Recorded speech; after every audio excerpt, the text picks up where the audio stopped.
आगरा में साइबर ठगी के एक बड़े मामले का खुलासा हुआ। साइबर क्राइम पुलिस ने फर्जी वेबसाइट और ईमेल आईडी के माध्यम से निवेश के नाम पर धोखाधड़ी करने वाले अंतर्राज्यीय गिरोह के 2 शातिर अभियुक्तों को गिरफ्तार किया। अभियुक्त सेमिनारों के जरिए लोगों को अधिक मुनाफे का लालच देकर ऑनलाइन ट्रेडिंग और क्रिप्टो करेंसी में निवेश कराते थे। जांच में सामने आया कि आरोपियों ने एक नकली क्रिप्टो प्लेटफॉर्म तैयार कर करीब 100 करोड़ रुपए की ठगी की।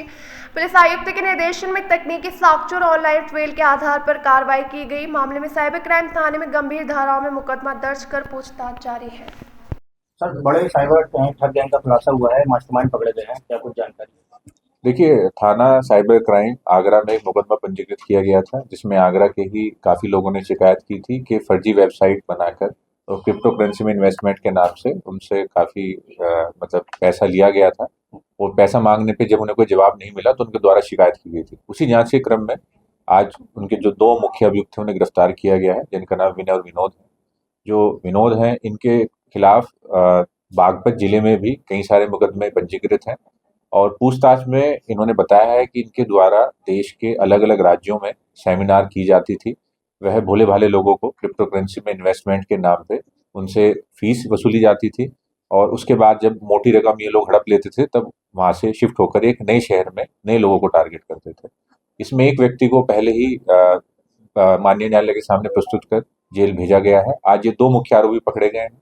इनके द्वारा बताया गया है कि 2018-19 में इनके द्वारा एक प्लान बनाया गया था कि क्रिप्टो करेंसी का इस्तेमाल कर कर लालच देकर लोगों के साथ धोखाधड़ी की जा सकती है और उसके बाद इन्होंने हजारों लोगों को इस तरह से उनके साथ में धोखाधड़ी की है। जो पैसा इन्होंने अर्जित किया था, उसका इन्होंने अलग-अलग जगह पर इन्वेस्टमेंट किया अपने फायदे के लिए और विदेशों में भी इनके द्वारा इन्वेस्टमेंट की चीजें सामने आई। कितने करोड़ सर? देखिए, अभी तक पूछताछ में इनके द्वारा हिमाचल प्रदेश, हरियाणा, उत्तराखंड, उत्तर प्रदेश और दिल्ली में इस तरह की सेमिनार कर कर लोगों को धोखाधड़ी करने की बात स्वीकार की गई है।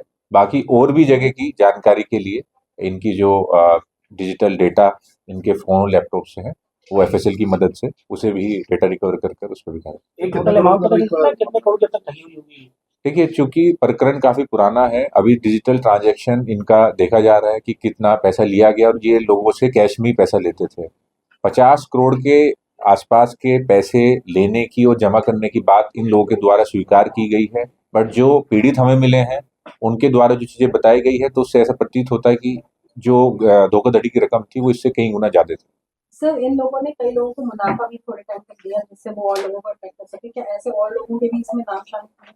देखिए, इनके द्वारा बताया गया है कि ये एक तरीके से पिरामिड स्कीम के मतलब तरह इसे ऑपरेट करते थे। एक शहर में जाके कुछ लोगों को जो डिजिटल मार्केट से जुड़े हुए हैं उन्हें अपने साथ जोड़ते थे और उन्हें बाकी लोगों को जोड़ने के लिए भी कहते थे। जो सबसे पहले जुड़े हुए व्यक्ति उन्हें कुछ मुनाफा देते थे जिससे कि बाकी लोग भी आकर्षित होकर उनके बहकावे में आकर इन्वेस्टमेंट कर सके। तो ऐसे भी कुछ लोग बताया है इनके द्वारा कि आगरा के भी कुछ लोगों को इनके द्वारा मुनाफा दिया गया था, जिन्होंने बाद में दूसरे लोगों को भी बहकाया और उन्हें भी लालच देकर अपने साथ जोड़ा और उनकी जो मेहनत की कमाई थी उसे इस तरीके से धोखाधड़ी कर कर हड़प ली।